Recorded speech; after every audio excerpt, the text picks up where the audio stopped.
À l'intérieur, le grand déménagement commence. Un à un, ces sièges sont évacués. Ils seront remplacés par de nouveaux modèles. L'opération Mi-Vie est aussi l'occasion de moderniser les TGV. On profite vraiment d'avoir tout démonté. Plutôt que de remonter les mêmes pièces, finalement, on remonte des pièces modernisées. On va venir appliquer des modifications sur le matériel avec l'ajout d'options qui n'existaient pas lors de sa fabrication, notamment la mise en place du Wi-Fi, les designs et les décorations intérieures qui seront au goût du jour. Il faut en moyenne 6 jours à une équipe de 10 personnes pour vider entièrement une voiture TGV. Tous s'affairent pour ne pas perdre une minute. Chaque marche est grattée. L'espace sanitaire est démonté en 2 temps. Le bloc principal, puis ses cuves accessibles depuis le côté de la remorque.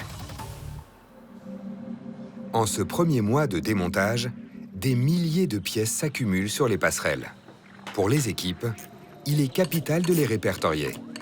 Chaque pièce est identifiée, comme par exemple des tabourets. On a une fiche, on sait qu'il y en a 7 que nous, on identifie bien. Date de mise en circulation, réparation passée ou kilométrage, ce numéro de série donne l'historique de maintenance des 30 000 pièces d'un TGV. Une à une, elles seront remises à neuf ou changées.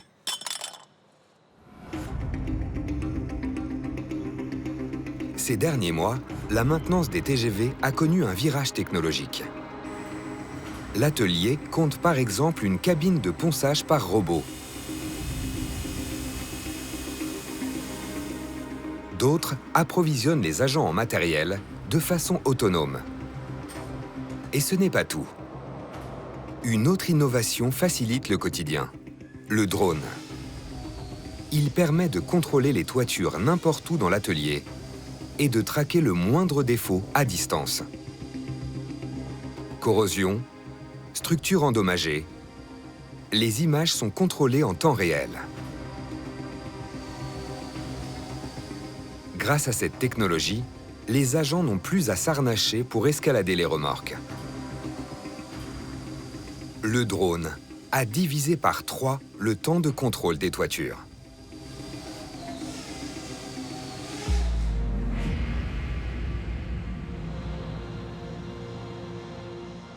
À Hélène, le premier mois du grand check-up se termine. Une fois mise à nu, la structure du TGV est traitée dans ces immenses cabines.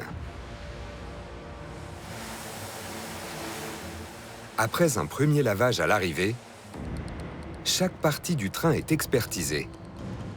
L'agent dresse un état de santé. Le TGV va affronter tous les aléas climatiques sur ses parcours sur le territoire. Il va aussi voyager à une très grande vitesse. C'est pour ça qu'il faut faire cette expertise pour piéger tous les défauts de corrosion ou de déformation qui auraient pu survenir sur la structure pour y apporter les corrections nécessaires. Cette voiture-bar est fantomatique. Il ne reste qu'un squelette de métal. À l'arrière, des impacts sont visibles au niveau de la traverse. Lors des trajets à grande vitesse, les ballastes, ces pierres concassées sur lesquelles reposent les voies ferrées, peuvent endommager la structure d'aluminium jusqu'à creuser la matière. L'endroit est marqué. Bientôt, des agents combleront les trous pour lui redonner son aspect d'origine.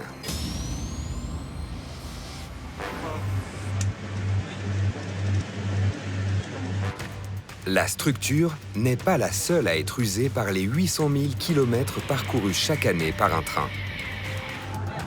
Une pièce stratégique peut elle aussi souffrir de l'usure. Le pantographe. Le pantographe se déploie grâce à son bras articulé. Tout au long des trajets, il capte un courant de 25 000 volts en glissant sur la caténaire. Cela permet d'alimenter le TGV en électricité. En circulation, cette pièce de 118 kg se maintient grâce à la pression d'air comprimé. Aujourd'hui, Freddy traque la moindre fuite. Le risque, c'est que si jamais il y a une fuite d'air, le pantographe retombe quand le train roule, ou bien qu'il ne se lève pas. Donc là, le train ne roule pas du tout. L'agent s'assure ensuite que la pression d'air soit bien équilibrée. Là, on vient vérifier l'équilibre du pantographe, qui reste bien en équilibre entre un minimum et un maximum donné, donc grâce à la règle. Le but, c'est justement qu'il y ait suffisamment d'air pour pouvoir lever le panto, mais il ne faut pas qu'il y ait trop d'air non plus, sinon ça force trop sur la caténaire.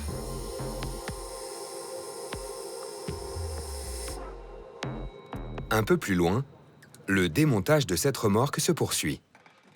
À lui seul, un TGV est traversé par 200 km de câbles électriques. C'est la distance qui sépare Paris de Lille. Nicolas est un des électriciens chargés de contrôler ce labyrinthe de câbles. Il y a toujours un risque avec l'échauffement, avec les câbles qui frottent, les vibrations, tout ça. Il y a toujours un risque d'incendie. Donc dans le doute, on préfère tout remettre à neuf. Le grand check-up entre dans son 2e mois avec le démontage d'une pièce emblématique.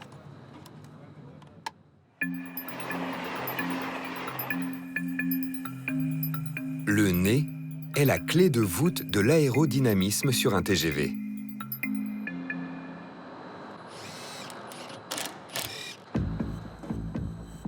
Il s'agit de la partie avant de la motrice.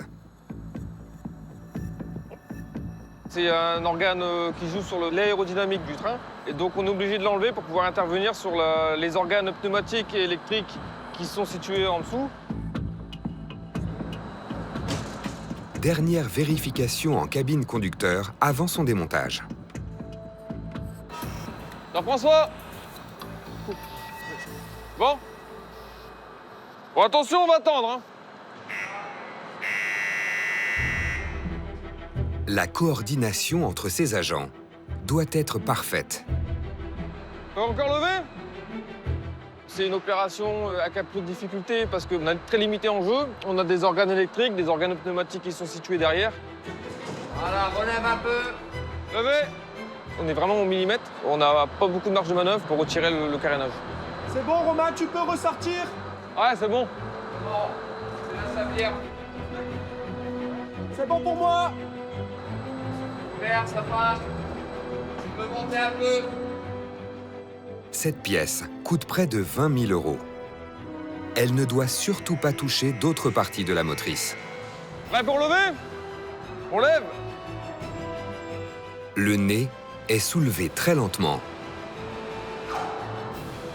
avant d'être déposé avec autant de précaution.